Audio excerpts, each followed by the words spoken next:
지난 수요일 우리 어르신들을 모시고 꽃 구경을 다녀왔습니다. 다이아몬드 밸리 레이크에 다녀왔는데요. 얼마나 아름다운 곳인지, 또 우리 함께 참여하신 분들이 너무너무 좋아하셨어요. 푸른 하늘, 그리고 하얀 구름, 그리고 아주 다양한 색깔의 야생화가 얼마나 예쁘게 폈는지요. 하나님을 찬양하는 그 찬양이 절로 나왔습니다. 어떤 분들이 저에게 요즘 그러더라고요. 목사님, 꽃을 보고 이렇게 막 탄성을 지르고 하늘의 구름 보고 멋있다고 그러는 거 보니까 나이가 먹었네요, 그러더라고요. 요즘에 제 눈에 꽃이 이렇게 보이기 시작했습니다. 또 하늘에 구름이 보이기 시작하고요. 비가 오는 날이 참 좋고, 모든 것이 참 아름다운 것을 보게 돼요. 나이가 들어서가 아니라 하나님께서 만드신, 하나님의 주시는 이 놀라운 선물이 깨달아지고 정말 은혜라는 생각을 요즘 많이 하게 됩니다. 그래서 하나님께 감사하고 하나님께 찬양을 드리는 그런 시간들을 갖게 됩니다. 하나님께서 만드신 대자연, 우리가 값을 지불한 것도 아닙니다. 입장료 얼마 냈지만 하나님께서 만드신 거죠. 하나님이 다 공기도, 또 하늘도, 구름도, 꽃들도 다 우리에게 선물로 주셨어요. 그것을 보고 우리가 정말 감사해하고 하나님께 찬양을 드립니다. 마찬가지로 우리 눈에 보여지는 그런 대자연을 보면서도 하나님의 선물인 줄 알고 우리가 하나님께 감사하는데, 그거보다 더 중요한 것은 하나님께서 저와 여러분들에게 영적인 복을 선물로 주셨다는 겁니다. 하나님이 신령한 복을 우리에게 주셨어요. 이것은 어떤 돈으로도 갚을 수 없는 그런 엄청난 선물입니다. 그러기에 우리가 하나님을 찬양하고 하나님께 감사하고 경배를 드릴 수가 있습니다.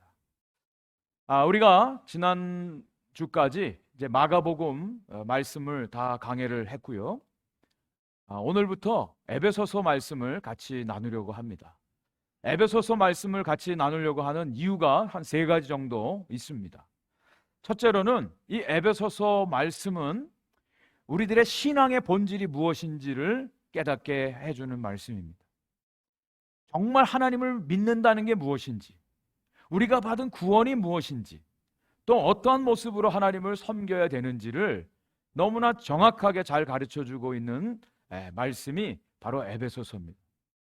그리고 두 번째로는 이 에베소서는 하나님의 신비 중의 신비인 교회가 무엇인지를 우리에게 정확하게 가르쳐주고 있습니다. 그리고 세 번째로는 에베소서는 짧지만 임팩트가 아주 강한 하나님의 말씀입니다.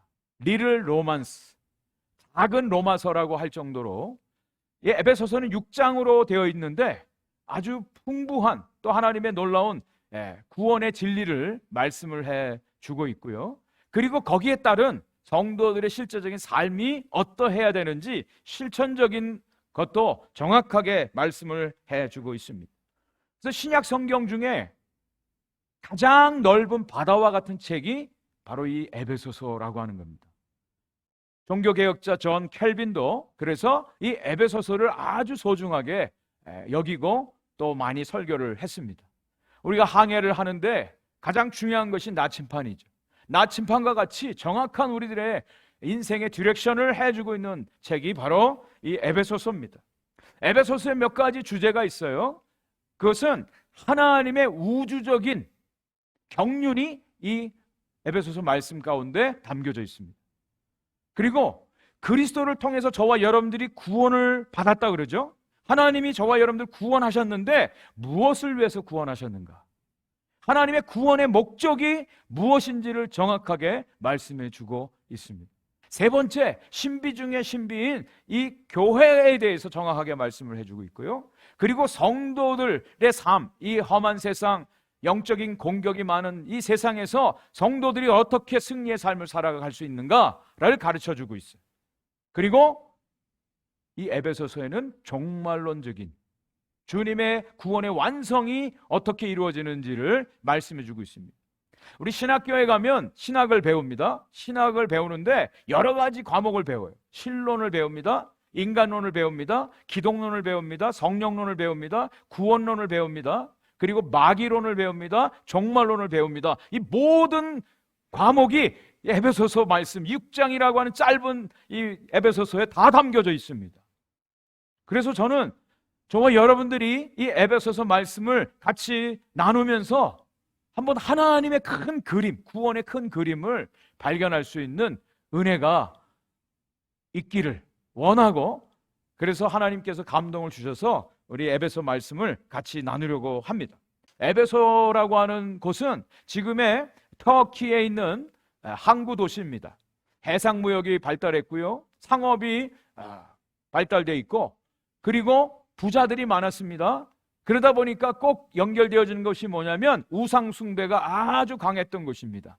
7대 불가사의 중에 하나인 아데미 신전이 있습니다. 어마어마한 규모입니다.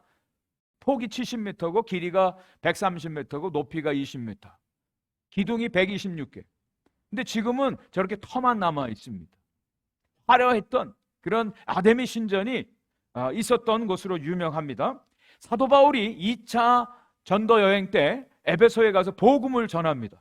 그리고 곧 3차 여행 때 에베소에 가서 약 2년 3개월, 3년에 걸쳐서 복음을 전하는 내용이 사도행전 18장과 19장에 기록이 되어 있습니다.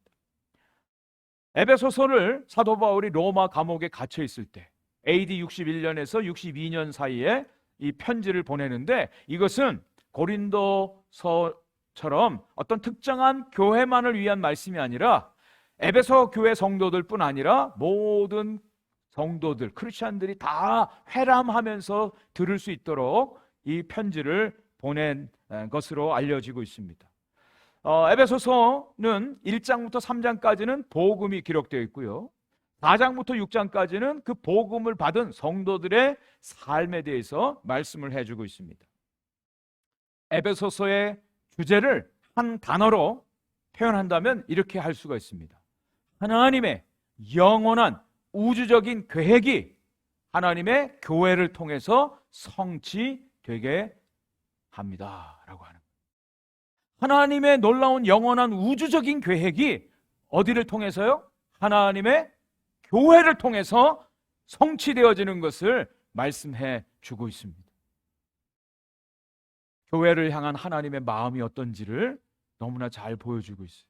교회가 뭔지, 왜 하나님의 교회를 세웠는지, 교회의 역할이 무엇인지, 교회된 저와 여러분들이 오늘 교회로서 어떻게 살아야 되는지, 하나님 아버지의 마음이 이 에베소 말씀에 너무나 잘 담겨져 있습니다. 사도 바울이 에베소에서 복음을 전하는데요, 놀라운 일들이 벌어졌습니다. 성령이 강력하게 임했습니다. 새로운 방언을 말하고요, 사람들이 회심하고요, 그리고 사도 바울의 손수건이나 앞치마를 병든 자에게 얹으니까 병자들이 일어났습니다. 에베소에 많은 마술하는 사람들이 있었는데 그들이 회심을 하고 마술 책들을 다 모아다가 불로 다 살라버렸습니다. 자그마치 은 5만이라고 되어 있는데 그것이 오늘날 돈으로 따지면 약 400만 달러, 4밀리언 정도 되는 마술책을 다 불태워버렸습니다. 그리고 아데미 신전에서 사람들이 모여서 사도 바울을 죽이려고 했는데 하나님께서 막으시고 오히려 복음이 더 강력하게 전해질 수 있도록 하나님께서 인도해 주셨습니다. 이 에베소 교회에 사도 바울이 편지를 보내는 거예요.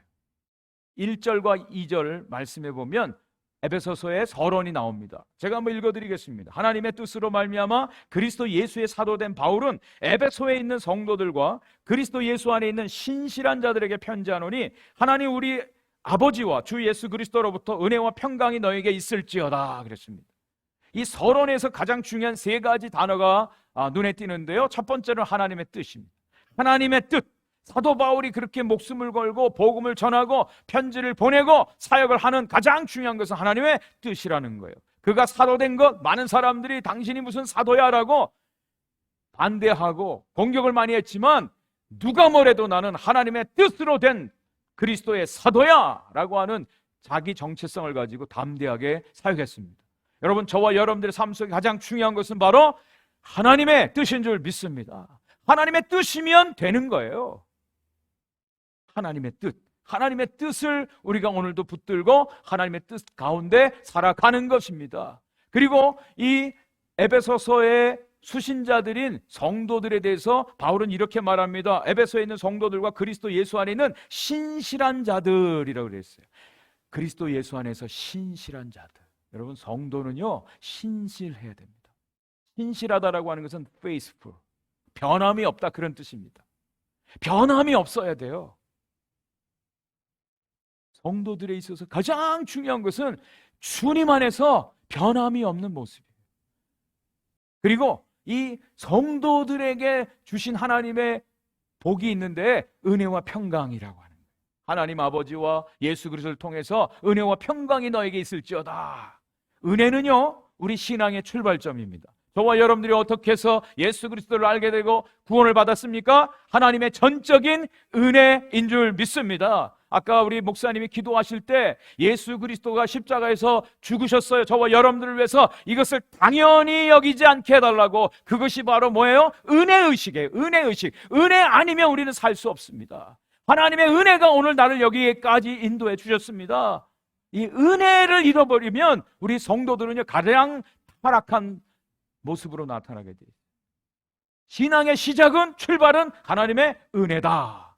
두 번째, 평강은 뭐냐? 신앙의 결과입니다. 저와 여러분들이 정말 하나님과 화목하고 하나님을 온전히 받아들이고 하나님을 섬길 때 하나님이 약속하신 선물이 뭐예요? 바로 평강입니다. 평강, 샬롬. 지금 삶은 어렵고 힘들고 문제들은 여전히 많은데 그럼에도 불구하고 하나님의 평강이 저와 여러분들의 삶과 생각을 지켜주신다고 말씀해 주고 있습니다. 이 은혜와 평강이 저와 여러분들 가운데 있기를 간절히 축복합니다. 자, 사도 바울이 인사를 마치고 본론으로 들어가는데 3절을 이렇게 시작하고 있습니다. 3절을 다 같이 읽겠습니다. 시작. 찬송하리로다. 하나님 곧 우리 주 예수 그리스도의 아버지께서 그리스도 안에서 하늘에 속한 모든 신령한 복을 우리에게 주시되. 처음에 뭘로 시작해요? 찬송하리로다. 은혜와 평강을 선물로 받은 사람들은요 가만히 있을 수가 없습니다. 찬송으로 나타나게 돼 있어요. 성도들의 삶의 가장 아름다운 것은 찬송이에요. 찬송. 요즘에 지난 한 주간에 많은 분들 이렇게 교제하고 대화를 나눴는데 그분들이 고백이 그거예요. 하나님께 너무 감사하다는 거예요. 감사가 나온다는 거예요. 찬송이 저절로 나온다는 거예요. 그런데 그분들의 지금 삶의 현실을 보면 아무것도 되어지는 게 없는데, 어려움이 많은데 그럼에도 불구하고 감사가, 찬송이 나온다라고 하는 것은 전적인 하나님의 은혜임을 깨닫게 되었어요. 사도 바울이 지금 로마 감옥에서 이 편지를 보냅니다. 그의 몸은 묶여 있습니다. 그런데 그의 영혼은 살아서 하나님을 찬송하고 있어요. 이게 복음의 힘이에요. 신앙의 능력입니다. 우리를 구원하신 하나님의 놀라운 경륜과 은혜를 깨달은 사람들은 하나님을 찬송하지 않을래야 않을 수가 없습니다. 하나님께서 우리를 구원해 주셨어요. 그 하나님에 대해서 사도 바울이 아버지라고 고백을 합니다. 예수 그리스도께도 아버지예요. 사도 바울도 아버지라고 고백해. 저와 여러분들도 하나님을 믿는 모든 사람들이 다 하나님을 아버지로 고백을 하는데 그 아버지께서 우리에게 복을 주셨는데 어떤 복이냐? 하늘에 속한 신령한 복을 주셨다. 이렇게 말하고 있어요. 하늘에 속한 신령한 복. 아주 중요한 에베소서의 방향을 정하는 중요한 개념입니다. 이것은 구원을 말하는 거예요. 구원. 하늘에 속한 신령한 복. 자, 하늘에 속했다 라고 하는 말씀이 나와요. 반대로 땅이 있습니다. 우리 전도서 말씀을 통해서 해 아래에서 보여지는 모든 것들은 다 헛되고 헛되다고 말씀하고 있어요. 그렇지만 해 위를 바라보면 거기에는 하나님의 놀라우신 은혜가 있음을 말씀해 주고 있습니다. 여러분, 세상은요 우리의 눈에 보여지는 세상이 있고 보여지지 않는 영적인 하늘이 있다라고 하는 것을 분명히 말씀해 주고 있어요. 하늘과 땅을 구별하고 있습니다. 그래서 저와 여러분들이 비록 땅에 살지만 우리는 땅에 속한 자들이 아니라 어디에 속한 자라고요? 하늘에 속한 자로 살아가는 것이 성도라고 하는 거예요. 우리 아까 꽃구경 가서 사진 예쁘게 찍었는데 정말 안타까운 것은 우리 지신철 장로님이 다리가 불편하셔서 그 트레일은 못 올라가셨어요. 파킹랏에 혼자 앉아 계셨어요. 그래도 너무 공기가 시원하고 너무너무 감사하다고 우리를 격려해 주시고 위로해 주셨는데, 우리 장로님께 너무 죄송하고 안타까운 게 뭐냐면 파킹랏에서 보는 것은 이쪽 한쪽 등성이에요. 거기는 꽃이 별로 없었어요. 근데 정말 올라가서 트레일을 올라가서 산등성이를 돌자마자 그때부터 아름다운 꽃이 펴 있는 거예요. 그것을 같이 못 본 것이 너무 안타깝더라고요. 우리가 살아가는데 눈에 보여지는 것들이 있어요. 우리 눈에 들어오는 것들이 있어요. 근데 그것이 전부가 아니라는 거예요. 보이지 않는 하나님의 세계가 훨씬 더 아름답고 더 신비롭고 더 큰 세계가 있다라고 하는 거예요. 그것을 볼 수 있을 때 우리는 우리 영혼이 찬양을 할 수가 있어요. 하나님께 감사할 수가 있어요. 제가 계속해서 여러분들에게 말씀드리는 것은 이 세상은요, 우리 눈에 보여지는 것만으로 끝이 아닙니다. 이것이 전부가 아닙니다. 보여지지 않는 영적으로만 볼 수 있는 하나님의 세계가 있습니다. 이것을 진정으로 바라보고 깨달을 때 우리의 영혼이 기뻐 하나님을 찬양할 수가 있습니다. 겁나지 않고 두렵지 않고 담대하게 용기 있게 하나님을 위해서 삶을 드릴 수 있는 결단이 거기서부터 나옵니다. 하늘에 속한 영원한 신령한 복이 있다. 그래서 이것은 하나님과의 온전한 화목을 통해서 성령을 통해서 우리에게 깨닫게 해주시는 복을 말합니다. 이것은 그냥 우리의 인식이라든지 우리 이성이라든지 우리의 공부해서 얻어지는 것이 아니에요. 성령님을 통해서 하나님께서 우리에게 선물로 주시는 그 신령한 복이 있다라고 말씀해 주고 있습니다. 그런데 모든이라고 하는 단어가 나와요. 모든. 이것은 우리 모든 성도들 한 분 한 분에게 다 다함이 없이 하나님이 약속하신 복을 의미합니다. 저는 우리 오픈도어 교회 오늘 4월 16일 주일 예배 나와서 예배드리는 우리 모든 분들, 어린아이부터 어른에 이르기까지 모든 분들이 이 하나님이 약속하시고 우리에게 선물로 주신 하늘에 속한 신령한 복을 다 받아 누릴 수 있기를 간절히 축복합니다. 근데 이 신령한 복은 어디 안에 있다고요? 그리스도 안에 있다. 그랬어요. 그리스도 안에. 엔 크리스토스. 요 3절에서부터 14절까지 그리스도 안에서라고 하는 단어가 모두 11번이나 나옵니다. 11번. 그리스도 안에서, 그리스도로 말미암아, 그리스도를 통해서. 그래서 우리가 오직 예수 그리스도만이 유일한 구원자입니다. 다른 길은 없습니다. 예수가 생명입니다. 이것을 목숨 걸고 선포하고 외치는 거예요. 다른 길이 없습니다. 하나님이 약속하신 이 신령한 복은 오직 예수 그리스도와 온전히 연합되어진 사람, 오직 예수 그리스도를 믿는 사람, 오직 예수 그리스도를 우리의 구세주로 주인으로 영접한 사람, 그리스도가 우리 안에 거하고 우리가 그리스도 안에 있는 사람들에게만 이 하나님의 하늘에 속한 신령한 복이 경험되어져요. 하나님께서 약속하신 그 신령한 복이 어떻게 이루어졌는지 강론으로 들어가서 사도 바울이 아주 쉽게 증거를 해주고 있습니다. 세 가지의 이야기가 4절부터 나옵니다. 하나님은 삼위일체로 일하십니다. 팀으로 일하세요. 독불장군이 아닙니다. 혼자서 일하지 않아요. 공동체가 왜 중요한지, 왜 하나님께서 우리를 교회로 모이라고 하는지, 왜 공동체를 이루라고 하는지, 왜냐하면 삼위의 하나님이 하나가 되어서 일하시기 때문에 그래요. 존재 방식이에요. 일하시는 방식이에요. 그래서 공동체의 중요성이 우리에게 아주 중요합니다. 자, 성부 하나님께서 하늘의 신령한 복을 위해서 행하시는 일에 대해서 4절, 5절이 이렇게 말씀하고 있습니다.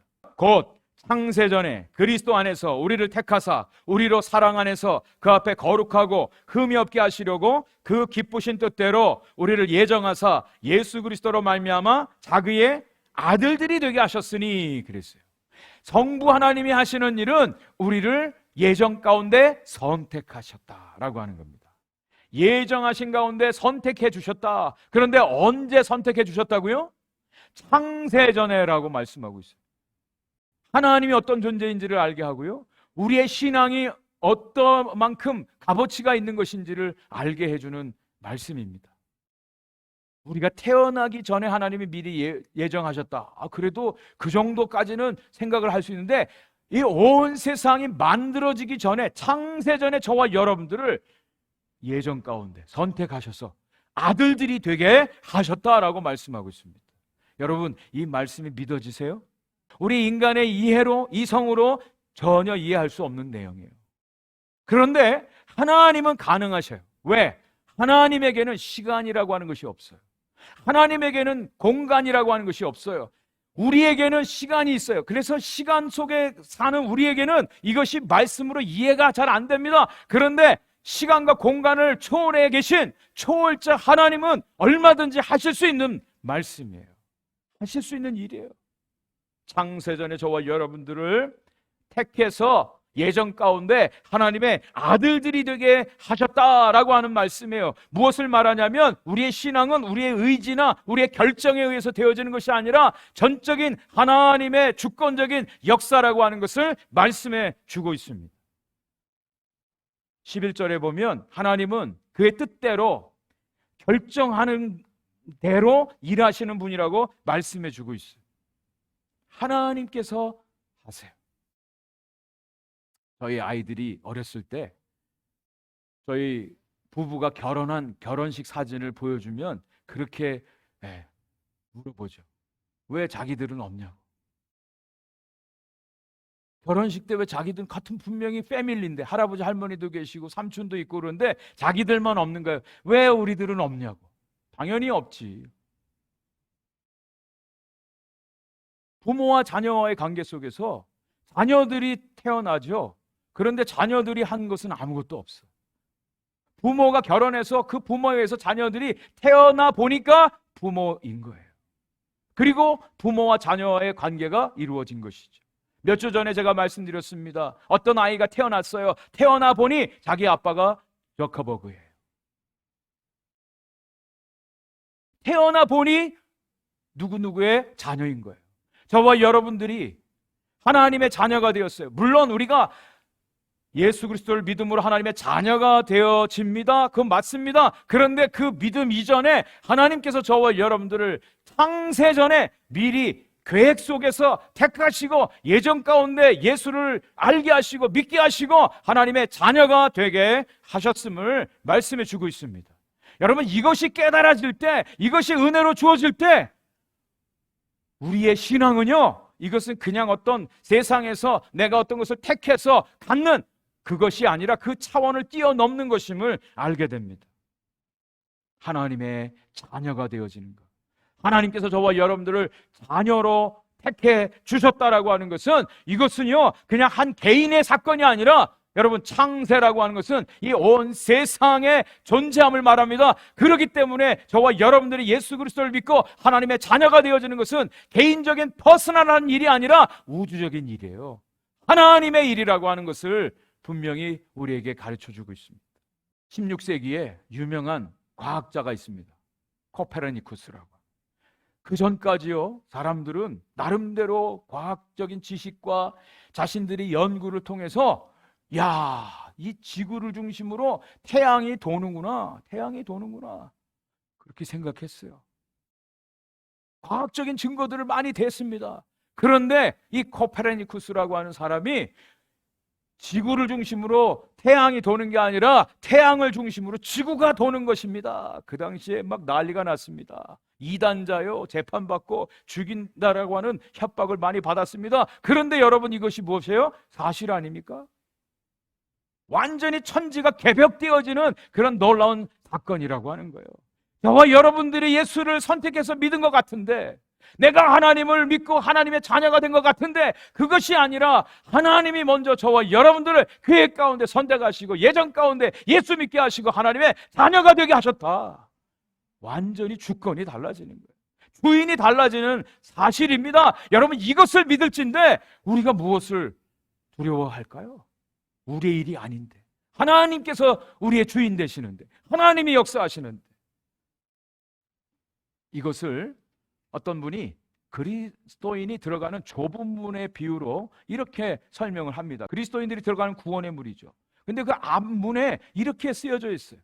수고하고 무거운 짐진 자들아 다 내게로 오라. 내가 너희를 쉬게 하리라. 왜? 와야 돼요. 예수님께 와야 돼 구원받아요. 그런데 그 문을 들고 들어가서 그 문 뒤를 보니까 이렇게 쓰여져 있다라고 하는 거예요. 사랑 안에서 그 기쁘신 뜻대로 우리를 예정하사 자기의 아들들이 되게 하셨다.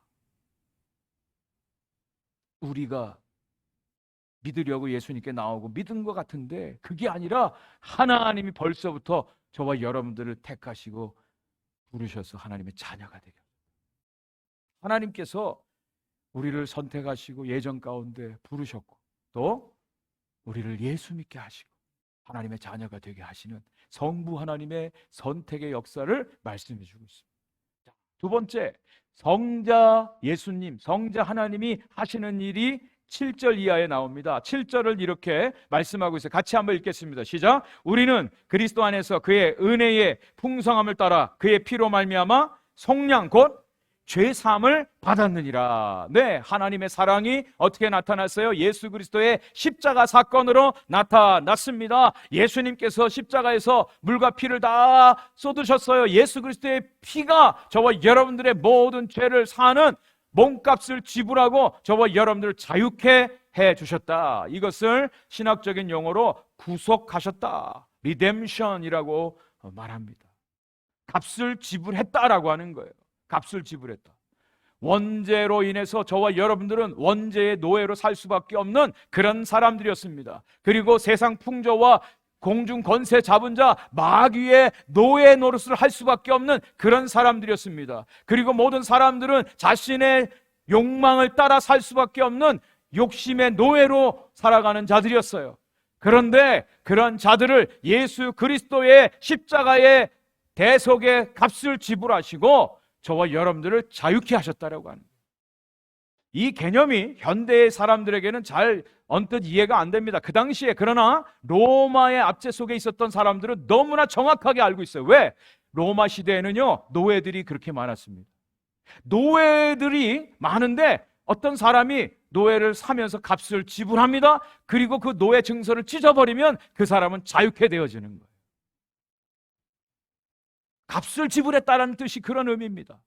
그리고 이스라엘 백성들이 출애굽할 때 애굽의 장자들 하나님이 죽이실 때 이스라엘 백성들은 어린 양을 잡아서 그 피를 문설주와 임방에 바름으로 그 모든 죽음의 사자가 건너가게 하셨어요. 이스라엘 백성들을 온전히 구원해 주신 유월절 어린 양의 대속의 죽음이 그들을 구원하게 하셨다라고 하는 거죠. 우리들이 갖고 있었던 모든 두려움, 죄책감, 죄의 오염으로부터 예수님이 십자가의 죽으심으로 우리의 모든 죄를 다 사해 주신 대속의 역사를 예수님이 이루셨습니다. 근데 여러분, 이것은요 하나님의 놀라운 지혜 중에 지혜라고 하는 것이 성경에 기록되어 있습니다. 8절 9절 말씀입니다. 한번 눈으로 따라서 읽어보시기 바랍니다. 이는 그가 모든 지혜와 총명을 우리에게 넘치게 하사 그 뜻의 비밀을 우리에게 알리신 것이요 그의 기뻐하심을 따라 그리스도 안에서 때가 찬 경륜을 위하여 예정하신 것이니. 그렇게 되어 있습니다. 여러분, 예수 그리스도를 통해서 죄값을 치르고 저와 여러분들 구원하시는 것은요 이것은 세상에 알 수 없는 하나님의 지혜입니다. 하나님의 지혜예요. 그리고 하나님께만 속한 비밀 중에 비밀입니다. 세상 사람들은 알 수 없는 거예요. 그리고 이것은요 하나님이 억지로 마지못해서 한 것이 아니라 하나님이 기뻐하시면서, 하나님이 이것을 기뻐하시면서 이 일을 하셨어요. 예수 그리스도 자기의 아들을 십자가에 못 박혀 죽게 하시면서 저와 여러분들을 구원해 주신 거예요. 하나님의 작품이, 하나님의 계획이. 그런데 왜 이 일을 하셨을까요? 하나님의 목적이 여기 나옵니다. 10절, 11절 말씀입니다. 아주 중요합니다. 같이 한번 읽겠습니다. 10절, 11절. 시작. 하나님의 것이나 땅에 있는 것이 다 그리스도 안에서 통일되게 하려 하심이라. 모든 일을 그의 뜻의 결정대로 일하시는 이의 계획을 따라 우리가 예정을 입어 그 안에서 기업이 되었으니. 자, 하나님이 저와 여러분들을 구원하신 목적이 여기에 아주 정확하게 나와 있어요. 그것은 뭐냐? 하늘에 있는 것이나 땅에 있는 것이 다 그리스도 안에서 통일되게 하려 하십니다. 역사적으로 전 세계를 제패했던 왕이나 황제들, 권력자들은요, 전 세계를 자기가 통치하는 나라로 통일시키려고 했어요. 그런 야욕들이 있었습니다. 알렉산더가 그랬고요, 나폴레옹이 그랬고요, 히틀러가 그랬습니다. 그런데 여러분 다 실패했죠. 오늘날은 정치적인 어떤 권력자가 아니라 이 경제, 아마존 CEO라든지 구글이라든지, 근데 하나님께서 저와 여러분들 구원하신 목적이 있어요. 그것은 하늘에 있는 것이나 땅에 있는 것이나 예수 그리스도로 통일되게 하려 하십니다. 다시 말씀드리면 그리스도를 통해서 통치되어지는 하나님의 나라가 이루어지게 하시기 위함이라는 거예요. 하나님의 나라입니다. 그리스도가 통치하시는 하나님의 나라가 완성되어지는 것, 이것이 하나님이 우리를 구원하시는 구원의 목적. 1741년 9월 14일 24일 동안 259페이지에 달하는 악보를 그린 사람이 있죠. 이 사람이 바로 핸델이에요. 핸델. 24일 동안 핸델이 악보를 그렸어요. 모두 259페이지예요. 악보마다 이 사람은 SDG라고 하는 이니셜을 썼습니다. 그 뜻이 뭐냐면 Soli Deo Gloria. Soli Deo Gloria. 오직 하나님께만 영광. 잘 아는 할렐루야 곡의 가사가 이렇습니다. 여러분 잘 아시죠?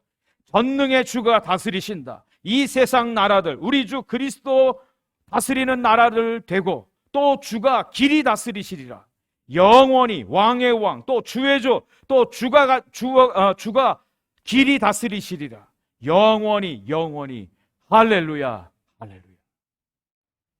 그리스도가 왕의 왕이 되셔서 온 세상 만물을 다스리게 될 것이다.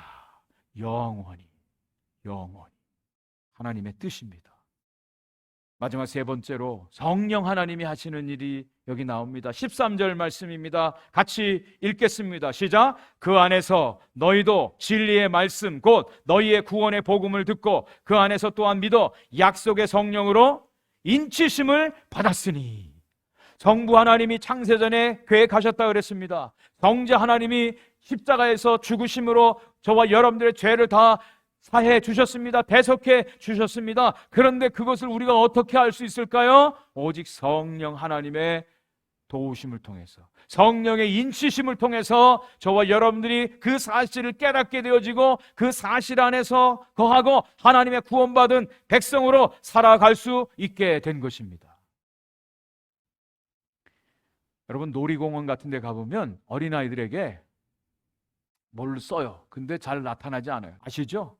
UV, 이 마커 펜으로 쓴 거는 그냥 보통 때는 보이질 않아요. 그런데 빛이 비춰지면 거기에 보여지게 돼 있어요. 저와 여러분들이 하나님의 놀라운 선택하심과 그리스도를 통한 구원을 어떻게 받을 수 있느냐? 성령의 빛이 비춰질 때, 성령이 우리 가운데 오셔서 우리의 심령을 깨닫게 할 때 이 하나님의 놀라운 구원의 역사가 나의 것으로 받아들여지게 돼요. 깨달아지게 돼요. 그리고 그 안에 거하게 돼요. 그리고 이것을 도장을 찍어주셔서 이 구원이 완성되어지는 그날까지 성령님이 저와 여러분들 떠나지 않고 보혜사로 끝까지 이 구원을 이루어내 주십니다. 성령 하나님이 하시는 일. 성부 하나님이 창세전에 선택하시고, 성자 하나님이 십자가에서 대속의 피를 흘려주시고, 성령 하나님이 그것을 깨닫게 하시고 우리에게 도장을 찍어주셔서 이것이 완성되어지는 그날까지 저와 여러분들을 소유하시고 끝까지 보호해 주시는 하나님의 역사가 하늘에 속한 신령한 복이라고 하는 거예요. 여러분 이 복을 다 받으셨습니까? 이 복이 여러분의 것입니까? 여러분, 이 복을 받은 사람들은요, 가만히 있을 수가 없어요. 가만히 있을 수가 없어요. 하나님을 찬송하게 됩니다. 6절과 12절과 14절 말씀 같이 한번 다 읽어보겠습니다. 시작. 이는 그가 사랑하시는 자 안에서 우리에게 거저 주시는 바 그의 은혜의 영광을 찬송하게 하려는 것이라. 그의 은혜의 영광을 찬송하게 하려는 것이라. 12절. 이는 우리가 그리스도 안에서 전부터 바라던 그의 영광의 찬송이 되게 하려 하심이라. 찬송이 되게 한대요. 세 번째. 이는 우리 기업의 보증이 되사 그 얻으신 것을 속량하시고 그의 영광을 찬송하게 하려 하심이라. 하나님이 저와 여러분들을 왜 구원하셨다고요? 왜 저와 여러분들에게 신령한 복을 주셨다고요? 하나님을 찬송하게 하고. 왜 하나님이 우리 사람을 창조하셨습니까? 하나님을 찬송하게 하기 위해서. 하나님께서 왜 저와 여러분들을 구원하셨습니까? 하나님을 찬송하게 하기 위해서. 예, 찬송하는 거예요. 찬송하는 거예요. 그리고 더 나아가서 찬송이 되게 하신다라고 하는 말씀이 나와요. 찬송이 된다는 말이 뭡니까? 저와 여러분들이 하나님이 하시는 작품으로 모든 사람들로 하여금 우리의 모습을 보고 사람들이 가만히 있을 수가 없어요. 하나님을 보게 되고 하나님을 찬송하게 되고 하나님 앞에 예배할 수밖에 없게 하신다. 여러분들께 도전 드립니다. 성도의 삶은요, 하나님이 우리에게 주신 그 은혜를 받고 그것을 감사하는 삶이에요. 그것을 찬송하는 삶입니다. 하나님의 은혜가 깨달아질 때 하나님을 찬송하게 됩니다. 이번 한 주간 하나님을 마음껏 찬송하시는 저와 여러분들 되기를 축복합니다.